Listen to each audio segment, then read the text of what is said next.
जी class देखिएगा, आज page number 271 open कर लें। आज हमने नेक्स्ट आर्टिकल पढ़ना है measurement of boiling point, elevation of boiling point. ठीक है, जिसके लिए हम मेथड पढ़ते हैं, उसका नाम है लैंड्सबर्गर मेथड। लास्ट टाइम हमने एलिवेशन ऑफ बॉइलिंग पॉइंट पढ़ा था, आज हम इसको मेजर करेंगे। उसके लिए सबसे पहले तो आपने एक डायग्राम ड्रॉ करनी है। इस डायग्राम के अंदर आप देखेंगे कि हम एक बाहर वाली आउटर ट्यूब लेते हैं, उसके अंदर एक ग्रेजुएटेड ट्यूब रखते हैं। ठीक है, एक उसके अंदर सॉल्वेंट वेपर्स को पास करने के लिए एक ट्यूब होती है, एक उसके बेकमैन थर्मामीटर का इस्तेमाल किया जाता है। यहाँ पर हम एक होल रखते हैं जिससे जो वेपर्स हैं जो यहाँ से आ रहे हैं वेपर्स वो बाहर निकलेंगे, एक्स्ट्रा वेपर्स। हाँ जी, तो इसके लिए सबसे पहले तो आप ये देखेंगे ऑपरेटर्स में जो मैंने आपको बताया है, ये आप यहाँ पर कैसे एक्सप्लेन करेंगे कि आपने रखी एक inner tube with a hole inside, ये हो गई। दिस ट्यूब इज़ ग्रेजुएटेड, ठीक है, जहाँ पर लिखा हुआ है ग्रेजुएटेड ट्यूब।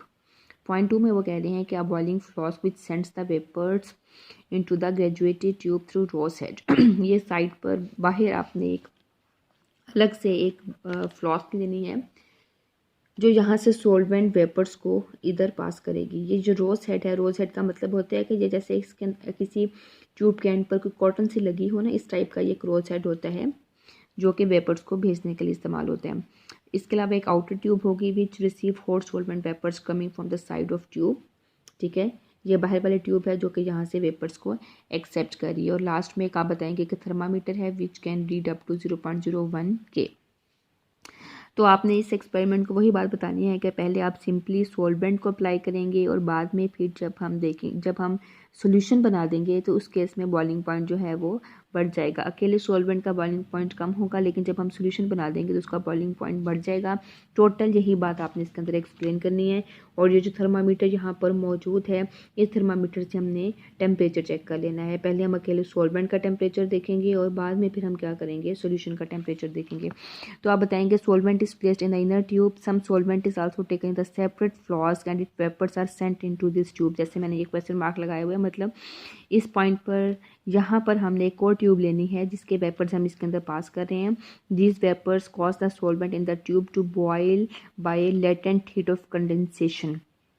कंडेंस होता है इकट्ठा होना। ठीक है, यहाँ पर आपने आई थिंक पीछे कहीं पढ़ा है इसके बारे में। लेटेंट हीट ऑफ कंडेंसेशन होती है वेपर्स को इकट्ठे होने की वजह से जो हीट रिलीज हो रही होती है, इसको हम लेटेंट हीट ऑफ कंडेंसेशन कहते हैं। और हमने इस पॉइंट पर टेम्परेचर को नोट कर लेना है। अब क्या होगा, the supply of vapours is temporarily cut off. अब हम यहाँ पे जो वेपर्स पास कर रहे थे अकेले सॉल्वेंट के, वो वेपर हमने रोक दिए। अब हम क्या करेंगे, and a wet pellet of solute. अब हमने सोल्यूट डाल दिया। ठीक है, the vapour of the solvent are again pass through it until the solution is boiled.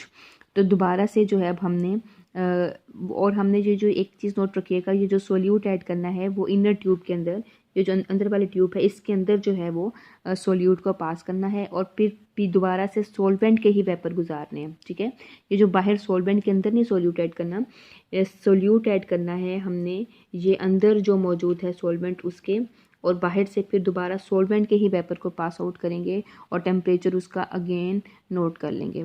ठीक है, now the supply of solvent vapour cut off, दोनों के टेम्परेचर का डिफरेंस ले लेंगे तो हमारे पास आ जाएगा डेल टी बी।